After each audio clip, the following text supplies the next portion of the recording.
دعوت کے میدان میں اکثر اور خاص طور سے آج جو ملک کے حالات بنے ہوئے، اس میں دعوتی میدان میں جو افراد کام کرتے ہیں تھوڑا سا ڈر ان کے دلوں میں ہو جاتا ہے کہ معلوم نہیں دعوتی کام ہم کریں گے تو قانونی طور پر کچھ ہمارے خلاف ایکشن لی جا سکتی ہے، سماجی سطح پر اور معاشرتی اعتبار سے ہماری مخالفت ہوگی۔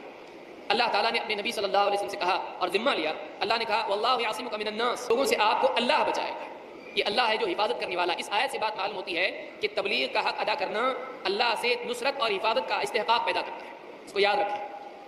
جب آدمی دعوت و تبلیغ کا حق ادا کرتا ہے وہ اس کا حقدار ہوتا ہے کہ اللہ اس کی حفاظت کرے اور اللہ اس کی مدد کرے۔ کیوں؟ اس لیے کہ اللہ تعالیٰ نے فرمایا ان تنصروا اللہ ینصرکم ویثبت اقدامکم، اگر تم اللہ کی مدد کرو گے اللہ تمہاری مدد کرے گا اور تمہارے قدموں کو جمائے گا۔ نہ صرف یہ کہ داعی کی حفاظت ہوتی ہے، داعی کی استقامت اللہ بڑھا دیتا ہے۔ اس لیے کہ جب ایک انسان دعوت کے میدان میں آگے بڑھتا ہے اور اس کے لیے رکاوٹیں آتی ہیں، مسائل اور مصیبتیں آتی ہیں، ان میں بھی وہ جمتا ہے اور اس کے بعد اللہ کی مدد آتی ہے تو آئندہ کے لیے اور اس حال میں اس کے لیے جمنا اور آسان ہو جاتا ہے۔ اللہ کی ہر مدد داعی کی استقامت میں اور اس کے ثبات میں اضافہ کرتی ہے۔ لیکن مدد کیسے آتی ہے؟ مدد کس بنیاد پر آتی ہے؟ مدد رنگ اور نسل اور خاندان کی بنیاد پر نہیں آتی ہے۔ اللہ کی مدد آتی ہے ثابت قدمی کی بنیاد پر، ذمہ داری کی ادائیگی کی بنیاد پر۔ آج مسلمان یہ سمجھتے ہیں اللہ ہماری مدد کیوں نہیں کر رہا ہے، ہم کیا کر رہے ہیں؟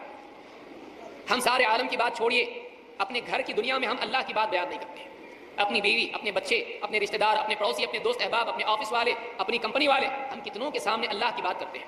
سیاست کی باتیں ہمارا منہ نہیں تھکتا، دنیا بھر کے معاملات، فلمیں، کرکٹ اور نہ جانے کتنی چیزیں، لوگوں کی غیبتیں، ہماری زبان سے جتنی لوگوں کی غیبت ہوتی ہے اللہ کی بڑائی اتنی بیان نہیں ہوتی ہے۔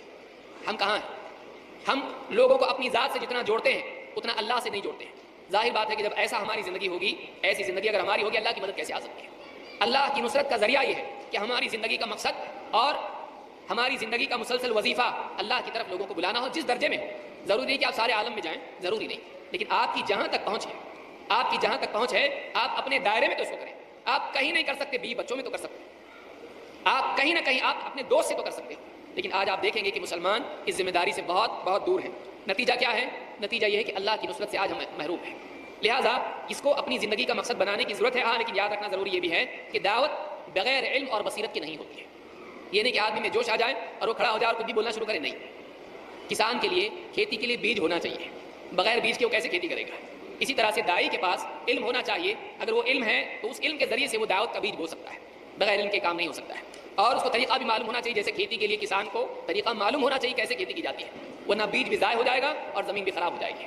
لہذا دعوت کے لیے دعوت کا علم، دین کا علم اور دعوت دین کا طریقہ انسان کو معلوم ہونا ضروری ہے۔